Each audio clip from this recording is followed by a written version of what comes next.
માના ખોળામાં જન્નત છે, બાકી માના ગયા પછી ખજાના ખોવાઈ જાય છે. આ દુનિયામાં બધું જ હોય છે, પણ મા વગર આખું આંગણું સૂનું પડ્યું હોય છે.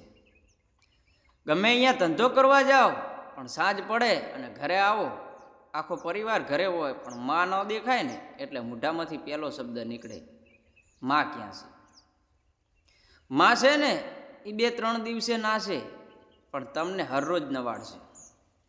મા ફાટેલું કપડું પહેરશે, પણ તમને સારું કપડું પહેરાવશે.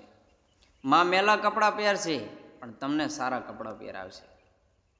કહેવાવાળે એમને એમ નથી કીધું કે મા પોતે ભીનામાં સૂવે છે અને દીકરાને સૂકામાં સુવડાવે છે. માની કદર એમને હોય કે જે માને કામ કરતા જોયું હોય. મા અડધી રોટલી ખાશે, પણ તમને પેટ ભરીને ખવાડશે. તમે ગમે ત્યારે બહાર જશો ને ત્યારે તમે જોજો આખો પરિવાર સૂઈ ગયો હોય છે, પણ જ્યાં સુધી તમે ઘરે ન આવો ને ત્યાં સુધી મા ખાટલામાં સૂતી તો હશે, પણ એને નીંદર નથી આવતી. જેવા તમે દરવાજાની અંદર આવો એટલે માને ખબર પડી જાય કે મારો દીકરો આવ્યો.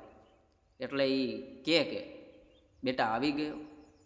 એટલે માને બહારથી આવો તો કહી દેવું હા હું આવી ગયો, એટલે એ પછી નિરાતે સૂઈ જશે.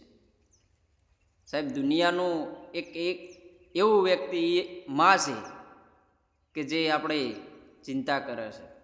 બાકી મા બાપ છે તો બધુંય છે, મા બાપ નથી તો કાંઈ નથી.